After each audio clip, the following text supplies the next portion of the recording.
ମେଘମାଳାରେ ଶୀଘ୍ର ଆଗମନ କରିବାକୁ ଯାଉଥିବା ପ୍ରଭୁ ଯୀଶୁଖ୍ରୀଷ୍ଟଙ୍କ ପବିତ୍ର ଓ ବହୁମୂଲ୍ୟ ନାମରେ ଆପଣ ସମସ୍ତଙ୍କୁ ନିର୍ମଳ ଖରା ୟୁଟ୍ୟୁବ୍ ଚ୍ୟାନେଲରେ ସ୍ୱାଗତ କରେ ଆଉ ଆପଣ ସମସ୍ତଙ୍କୁ ଶୁଭ ଶୁକ୍ରବାରର ଶୁଭେଚ୍ଛା ଅଭିନନ୍ଦନ ପ୍ରେଜ୍ ଦ ଲର୍ଡ ଜ୍ଞାପନ କରେ। ପ୍ରଭୁ ଆମମାନଙ୍କ ନିମନ୍ତେ ଗୋଟିଏ ଖ୍ରୀଷ୍ଟମାସ ରଖିଛନ୍ତି, ଆମମାନଙ୍କ ନିମନ୍ତେ ଗୋଟେ ଗୁଡ୍ ଫ୍ରାଇଡେ ରଖିଛନ୍ତି, ଗୋଟେ ରିଜରେକ୍ସନ୍ ଡେ ଆମମାନଙ୍କୁ ରଖିଛନ୍ତି, ଗୋଟେ ପେଣ୍ଟିକସ୍ ଦିବସ ଆମମାନଙ୍କ ନିମନ୍ତେ ଅଛି ଓ ଆମମାନଙ୍କ ନିମନ୍ତେ ଗୋଟେ ରେପ୍ଚରକୁ ମଧ୍ୟ ସେ ପ୍ଲାନ୍ କରିଅଛନ୍ତି। ପ୍ରଭୁଙ୍କର ଗୌରବ ଏହି ସବୁ ବିଷୟ ଗୁଡ଼ିକ ଆମମାନଙ୍କର ଖ୍ରୀଷ୍ଟିଆନ ଜୀବନ ନିମନ୍ତେ ବହୁତ ବହୁତ ଆଶୀର୍ବାଦ ବିଷୟ ଗୁଡ଼ିକ ଅଟେ ଆଉ ଏହି ସବୁ ଗୁଡ଼ିକକୁ ଆମେ ସ୍ମରଣ କରି ଆମେ ପ୍ରଭୁଙ୍କୁ ଧନ୍ୟବାଦ ଦେବା ନିହାତି ଆବଶ୍ୟକ ରହିଅଛି। ପ୍ରିୟମାନେ, ପ୍ରଭୁ ଯୀଶୁଖ୍ରୀଷ୍ଟ ଶୁକ୍ରବାର ଦିନ ମଲେ କି ବୁଧବାର ମଲେ କି ଗୁରୁବାର ମଲେ ଆମେ ଜାଣିନାହୁଁ, ବାଇବଲ ତାହା ମେନସନ୍ ବି ଆମମାନଙ୍କୁ କରିନାହିଁ। ମାତ୍ର ପ୍ରଭୁ ଯୀଶୁଖ୍ରୀଷ୍ଟ କେଉଁଥିପାଇଁ ସେ ମୃତ୍ୟୁବରଣ କରିଛନ୍ତି ତାହା ଆମମାନଙ୍କୁ ଜାଣିବା ଆବଶ୍ୟକ ରହିଅଛି। ପ୍ରଭୁଙ୍କର ଗୌରବ ଓ ମହିମା ହେଉ ଆପଣ ସମସ୍ତଙ୍କୁ ଏହି ଶୁଭ ଶୁକ୍ରବାରର ଶୁଭେଚ୍ଛା ଅଭିନନ୍ଦନ। ପ୍ରଭୁ ଆପଣ ସମସ୍ତଙ୍କୁ ଆଶୀର୍ବାଦ କରନ୍ତୁ। ପ୍ରିୟମାନେ, କାହାର ମରଣ ଦିନକୁ କେବେ ହେଲେ ମଧ୍ୟ ଭଲ ଶୁଭ କୁହାଯାଏ ନାହିଁ, ମାତ୍ର ପ୍ରଭୁ ଯୀଶୁଖ୍ରୀଷ୍ଟଙ୍କ ମରଣ ଦିନକୁ ଗୁଡ୍ ବୋଲି କୁହାଯାଏ, ଶୁଭ ବୋଲି କୁହାଯାଏ। କାରଣ ପ୍ରଭୁ ଯୀଶୁଖ୍ରୀଷ୍ଟ କେବଳ ଯେ ମୃତ୍ୟୁବରଣ କଲେ ତାହା ନୁହେଁ, ତୃତୀୟ ଦିବସରେ ସେ ମୃତ୍ୟୁକୁ ଜୟ କରି ଉଠିଅଛନ୍ତି ଆଉ ତାଙ୍କ ମୃତ୍ୟୁ ଦ୍ୱାରା ଆମେ ଅନେକ ଆଶୀର୍ବାଦ ଗୁଡ଼ିକ ଆମେ ପାଇଅଛୁ। ପ୍ରଭୁଙ୍କର ଗୌରବ ହଉ। ସେହିଦିନ ଯେଉଁଦିନ ପ୍ରଭୁ ଯୀଶୁଖ୍ରୀଷ୍ଟଙ୍କୁ ଜିହୁଦୀ ଲୋକମାନେ ଆଉ ରୋମିଓ ଲୋକମାନେ ନେଇ କୃଷାର୍ପିତ କଲେ, ସେହିଦିନ କ'ଣ ଘଟିଛି, କେଉଁ ସ୍ଥାନରେ ସେମାନେ ନେଇଗଲେ ଆମେ ପଢ଼ିବା, ଯାହାକି ଆମମାନଙ୍କ ମାର୍କ 15 ଅଧ୍ୟାୟରେ ଲେଖା ହେଇଛି। ମାର୍କ 15 ଅଧ୍ୟାୟର ବହୁତ ସୁନ୍ଦର ପଦ 22 ପଦ। ଆଉ ସେମାନେ ତାହାଙ୍କୁ ଗଲଗଥା ଅର୍ଥାତ୍ କପାଳ ସ୍ଥଳ ନାମକ ସ୍ଥାନକୁ ତାଙ୍କୁ ଆଣିଲେ। ପ୍ରଭୁ ଯୀଶୁଖ୍ରୀଷ୍ଟଙ୍କୁ କେଉଁ ସ୍ଥାନରେ କୃଷାର୍ପିତ କରାଯାଉଛି, ସେହି ସ୍ଥାନର ନାମକୁ ଗଲଗଥା ବା କପାଳ। କପାଳ ମାନେ କ'ଣ? ଗୋଟିଏ ଖପୁଡ଼ିକୁ କପାଳ ବୋଲି କୁହାଯାଏ। ଏଇଟା ହେଉଛି ଆମମାନଙ୍କର କପାଳ। ଆଉ ପ୍ରଭୁ ଯୀଶୁଖ୍ରୀଷ୍ଟ କୋଉ ସ୍ଥାନରେ? କପାଳର ଉର୍ଦ୍ଧ୍ୱରେ। ବୋଲେ ପରମେଶ୍ୱରଙ୍କର ଜ୍ଞାନ, ପରମେଶ୍ୱରଙ୍କ ବୁଦ୍ଧି ଏତେ ଉର୍ଦ୍ଧ୍ୱରେ ଯେ ତାହା ଆମେ ବୁଝିପାରିବା ନାହିଁ, ତାଙ୍କ ପ୍ରେମକୁ ଆମେ ବୁଝିପାରିବା ନାହିଁ। କପାଳ ଠାରୁ ଉପରେ ହେଉଛି ମୁଣ୍ଡ ଆଉ ଆମେ ଏଇ ମୁଣ୍ଡର ଜ୍ଞାନରେ ହିଁ ଆମେ ବୁଝିପାରିବା।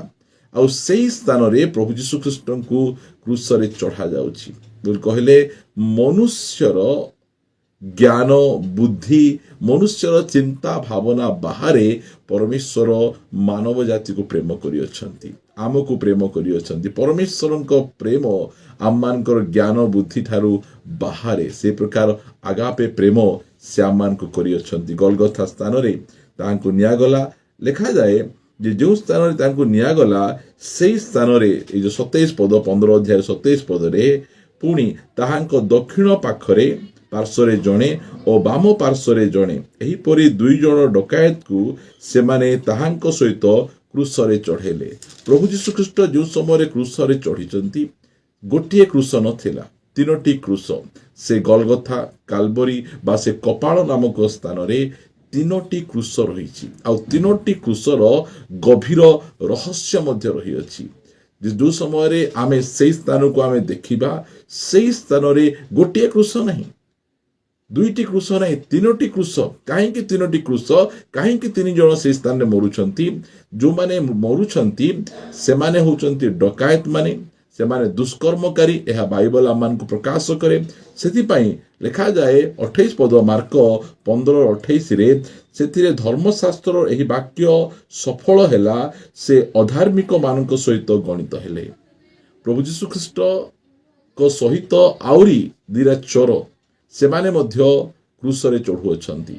କାହିଁକି ଚଢ଼ୁଅଛନ୍ତି?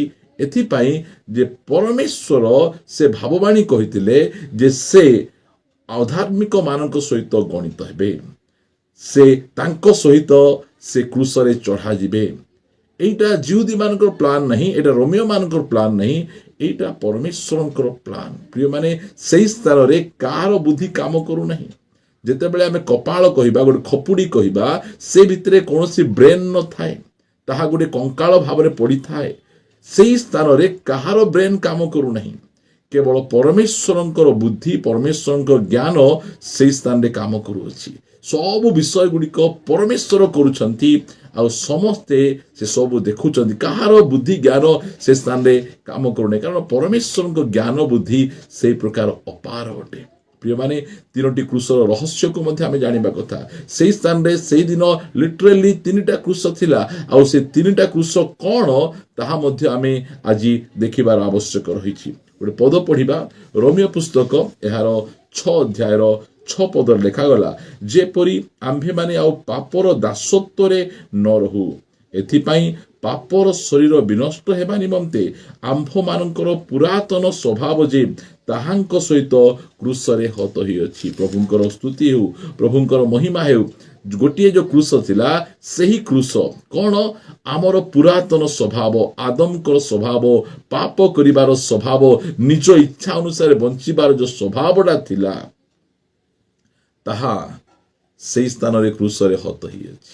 ଏଇଟା ଆତ୍ମାଙ୍କ ଦ୍ୱାରା ପାଉଲ ସେ ଦେଖୁଅଛନ୍ତି ଆଉ ଲେଖୁଅଛନ୍ତି। ପବିତ୍ର ଆତ୍ମା ତାଙ୍କୁ ସେଇ ପ୍ରକାଶନ ଦେଇଛନ୍ତି। ସେଇଦିନ ଯୀଶୁଖ୍ରୀଷ୍ଟ ଯେତେବେଳେ ସେହି କ୍ରୁଶରେ ଥିଲେ, ତାଙ୍କ ସହିତ ଦୁଷ୍କର୍ମକାରୀ ମାନେ ଥିଲେ। 3ଟି କ୍ରୁଶ, ସେ 3ଟି କ୍ରୁଶ ମଧ୍ୟରେ ଗୋଟିଏ କ୍ରୁଶରେ ଆମମାନଙ୍କର ପୁରାତନ ସ୍ୱଭାବ, ଆମମାନଙ୍କର ପାପ କରିବାର ସ୍ୱଭାବ, ଆଦମଙ୍କର ସ୍ୱଭାବ, ନିଜ ଇଚ୍ଛା ଅନୁସାରେ ବଞ୍ଚିବାର ଯୋଉ ସ୍ୱଭାବଟା ଥିଲା, ସେଇ ସ୍ୱଭାବଟା କ୍ରୁଶରେ ହତ ହୋଇଯାଇଛି। ଗୋଟିଏ କ୍ରୁଶରେ ଆମର ପୁରାତନ ସ୍ୱଭାବ। ପ୍ରିୟମାନେ, ଗୋଟେ ପୁରାତନ ସ୍ୱଭାବ ଧରି ଆମେ ଗୋଟିଏ ନୂତନ ଜୀବନଯାପନ ଆମେ କରିପାରିବା ନାହିଁ। ଆଦମଙ୍କର ସ୍ୱଭାବ ଧରି ଆମେ ଖ୍ରୀଷ୍ଟଙ୍କ ମଣ୍ଡଳୀରେ ଆମେ ରହିପାରିବା ନାହିଁ। ସେଥିପାଇଁ ସେହି 3ଟି କ୍ରୁଶ ଆମର ଯୋଉ ରହସ୍ୟ ପ୍ରକାଶ କରେ, ଗୋଟିଏ କ୍ରୁଶ ଆମର ପୁରାତନ ସ୍ୱଭାବକୁ ସମ୍ପୂର୍ଣ୍ଣ ଭାବରେ ନଷ୍ଟ କରିଅଛି, ଯାହାଦ୍ୱାରା କି ଆମେ ଆଦମଙ୍କର ସ୍ୱଭାବ ନାହିଁ, ଆମର ସ୍ୱଭାବ ଖ୍ରୀଷ୍ଟଙ୍କର ସ୍ୱଭାବ ଆମମାନଙ୍କ ଜୀବନରେ ପରମେଶ୍ୱର ତିଆରି କରିଅଛନ୍ତି। ଦ୍ୱିତୀୟ କ୍ରୁଶ କଥା କହିବା ପାଇଁ ଚାହେଁ। ଗଲାତୀୟ 2 ଅଧ୍ୟାୟର 20 ପଦ ଲେଖାଗଲା, ମୁଁ ଖ୍ରୀଷ୍ଟଙ୍କ ସହିତ କ୍ରୁଶରେ ହତ ହୋଇଅଛି। ମୁଁ ଆଉ ଜୀବିତ ନୁହେଁ, ମାତ୍ର ଖ୍ରୀଷ୍ଟ ମୋ ଠାରେ ଜୀବିତ ଅଛନ୍ତି। ପୁଣି ମୁଁ ଶରୀରରେ ଥାଇ ବର୍ତ୍ତମାନ ଯେଉଁ ଜୀବନଯାପନ କରୁଅଛି, ତାହା ବିଶ୍ୱାସରେ, ଅର୍ଥାତ୍ ଈଶ୍ୱରଙ୍କର ଯେଉଁ ପୁତ୍ର ମୋତେ ପ୍ରେମ କରି ମୋ ନିମନ୍ତେ ଆପଣାକୁ ଉତ୍ସର୍ଗ କଲେ, ତାହାଙ୍କଠାରେ ବିଶ୍ୱାସ କରି ଯାପନ କରୁଅଛି। ଏହି ସ୍ଥାନରେ ପାଉଲ ପୁନର୍ବାର କହୁଛନ୍ତି ଯେ ଆଉ ଗୋଟେ କ୍ରୁଶର କଥା, ଯେ ମୁଁ ମାନେ କ'ଣ? ପାଉଲ ନାହିଁ, ମୁଁ ମାନେ ଆମ ଭିତରେ ଥିବା ଯୋଉ ନିଜର ସ୍ୱଭାବ, ସେଇ ସ୍ୱଭାବଟା କ୍ରୁଶରେ ହତ। ମୁଁକୁ ଆମେ କ୍ରୁଶରେ ହତ ନ କଲେ ଆମେ କୌଣସି ପ୍ରକାର ଭାବରେ ଆମେ ଖ୍ରୀଷ୍ଟିଆନ ଜୀବନଯାପନ କରିପାରିବା ନାହିଁ। ପୁରାତନ ସ୍ୱଭାବ ଗୋଟେ, ଆଉ ଯୋଉ ଏଇଟା ମୁଁ ହଉଛି ସବୁ ସମୟରେ ସବୁ ସ୍ଥାନରେ ସମସ୍ୟା କ୍ରିଏଟ କରେ। ପ୍ରିୟମାନେ, ଏ ମୁଁକୁ ଧରି ଆମେ ଖ୍ରୀଷ୍ଟଙ୍କ ସହିତ ଆମେ ରହିପାରିବା ନାହିଁ। ସେଥିପାଇଁ ଗାଲାତୀୟ ମଣ୍ଡଳୀକୁ ପାଉଲ ଲେଖୁଛନ୍ତି ଯେ ମୁଁ ଖ୍ରୀଷ୍ଟଙ୍କ ସହିତ କ୍ରୁଶରେ ହତ ହୋଇଅଛି। ପ୍ରିୟମାନେ, ଯେଉଁମାନେ ଖ୍ରୀଷ୍ଟଙ୍କ ସହିତ କ୍ରୁଶରେ ହତ ହୋଇଛନ୍ତି, ସେମାନେ ଆଉ ନିଜ ପାଇଁ ବଞ୍ଚନ୍ତି ନାହିଁ। ଯେଉଁ ପ୍ରଭୁ ଆମମାନଙ୍କ ନିମନ୍ତେ ଆପଣା ଜୀବନ ଦେଲେ, ତାଙ୍କ ନିମନ୍ତେ ବିଶ୍ୱାସରେ ଆମେ ଜୀବନଯାପନ କରିବାର ଆବଶ୍ୟକ ରହିଅଛି। ପ୍ରଭୁଙ୍କର ସ୍ତୁତି ହେଉ, ମହିମା ହେଉ, ପ୍ରଭୁଙ୍କର ଗୌରବ ହେଉ। ପ୍ରିୟମାନେ, ଆଉ ତୃତୀୟ କ୍ରୁଶର କଥା ଆପଣମାନଙ୍କୁ କହିବା ପାଇଁ ଚାହେଁ। ଗଲାତୀୟ 6 ଅଧ୍ୟାୟ ଏହାର 14 ପଦ ଲେଖାଗଲା, କିନ୍ତୁ ଆମ୍ଭମାନଙ୍କ ପ୍ରଭୁ ଯୀଶୁଖ୍ରୀଷ୍ଟଙ୍କର କ୍ରୁଶ ବ୍ୟତୀତ ଆଉ କାହିଁରେ ଦର୍ପ କରିବା ମୋ ଠାରେ ଦୂରରେ ଥାଉ। ତାହାଙ୍କ ଦ୍ୱାରା ଜଗତ ମୋ ପ୍ରତି ଓ ମୁଁ ଜଗତ ପ୍ରତି କ୍ରୁଶରେ ହତ ହୋଇଅଛି। ଆଉ ଗୋଟିଏ କ୍ରୁଶ କ'ଣ? ଯେ ଜଗତର ସମସ୍ତ ପ୍ରକାର ସୁଖ, ସୁବିଧା, ଆକର୍ଷଣ, ଯାହାକି ମନୁଷ୍ୟକୁ ଆକର୍ଷଣ କରି ଜଗତ ଆଡ଼କୁ ନେଇଯାଏ, ଧନ ସମ୍ପତ୍ତି ଆଡ଼କୁ ନେଇଯାଏ, ପ୍ରଲୋଭନ ଆଡ଼କୁ ନେଇଯାଅ, ଏ ସଂସାର ଆଡ଼କୁ ନେଇଯାଏ। କାରଣ ପ୍ରଥମ ଯୋହନ 5 ଅଧ୍ୟାୟ 19 ପଦ କହେ ଯେ ଏହି ସମଗ୍ର ଜଗତ ପାପାତ୍ମାର ଅଧୀନରେ ଅଛି।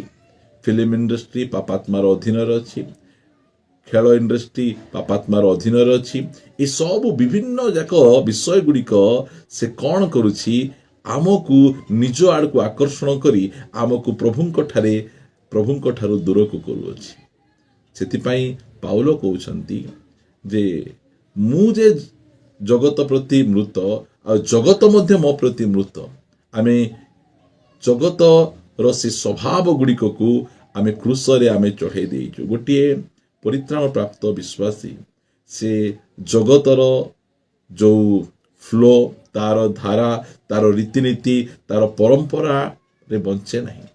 जगत जो प्रकार भाव से स्वामी स्त्री संपर्क को देखे गोटे परित्राण प्राप्त होता विश्वासी ताहा देखे नहीं। जगत धन को जो प्रकार देखे परित्राण प्राप्त होता विश्वासी से प्रकार भाव देखे नहीं। प्रभुंकर गौरव हो, प्रभुंकर महिमा हो। प्रिय प्रभुंक लोक माने आमानकर जो क्रूस से कपाल नामक स्थान तीनोटा क्रूस आम पुरातन स्वभाव को ताहा हत करुछि। आमानकर मुँह को आमे क्रूसार्पित आमे करिछु आउ आमाने जगत प्रति मध्य आमे मृत अटु। प्रभुंकर गौरव हो। सेही दिन सेही स्थान रे तीनोटा क्रूस थिला, तीनोटी क्रूस रहिथिला आउ सेही तीनोटी क्रूस आमानक जीवन रे मध्य काम करिबार आवश्यक रही अछि, जहा द्वारा कि आमानकर पुरातन स्वभाव संपूर्ण भाव नष्ट हेबार अछि। आमानकर मुँह एहा नष्ट हेले बा एहा मुँह को आमे क्रूसार्पित न करिबा जाए आमे कौनसी प्रकार भाव में ख्रीष्टंक पाई बची पारिबा नहीं। आ जगत प्रति आमे क्रूसरे हत हेबार आवश्यक रही अछि। प्रभु आपण समस्त को प्रचुर भाव आशीर्वाद करंतु। आसंतु पदे प्रार्थना करिया। पिता आमे तुमको धन्यवाद दउछु, तुमे तुम वाक्य द्वारा आम सहित कथबार्ता होछ। तो वाक्यर गभीर ज्ञान गुड़िक तुमे आम को दउछ, तुमे आमको सिखाउछ। प्रभु तुमे कि प्रकार भाव में अपना बुद्धि ज्ञान द्वारा प्रभु सही काल्वरी रे सही क्रूस रे प्रभु आमर प्रत्येक विषय समाधान तुमे करिछ। आमे तुमर गौरव करुछु, महिमा करुछु। आमर पुरातन स्वभाव को प्रभु तुमे नष्ट करिछ। प्रभु आमानकर प्रभु मुँह को प्रभु प्रभु हत करिछ। मु तुमको धन्यवाद दिए प्रभु। आ जगत प्रति आमे क्रूस रे हत हेइछु। जगतर कोनसे प्रलोभन, जगतर स्टाइल, जगतर स्वभाव आमानक मध्य देखा न जाओ मु प्रार्थना करुछि। प्रभु मु तुमको धन्यवाद दिए। तुमे आमानक निमंते गोटे गुड फ्राइडे रखिछ। गुड फ्राइडे आम जीवन में अनेक आशीर्वाद आनी देछि। प्रभु आम सब प्रकार बेड को ए गुड फ्राइडे गुड रे परिणत कर देछि। आमे तुमको धन्यवाद दउछु। प्रभु तुमर एही बहुमूल्य योजना पाए, कार्य पाए, प्रेम पाए मु तुमको हृदय सहित धन्यवाद दिए। प्रभु प्रार्थना सुनिछ, धन्यवाद दिए। प्रार्थना प्रिय प्रभु यीशु नाम रे मागुछु, आमेन आमेन। समस्त नमस्कार, प्रेज द लॉर्ड। प्रभु समस्त को प्रचुर भाव आशीर्वाद करंतु। प्रभु अनुग्रह कले आसंता अध्याय रे आ गोटे नुआ प्रसंग रे परस्पर सहित आमे साक्षात करिबा रहिबा। समस्त नमस्कार, praise the Lord, God bless you.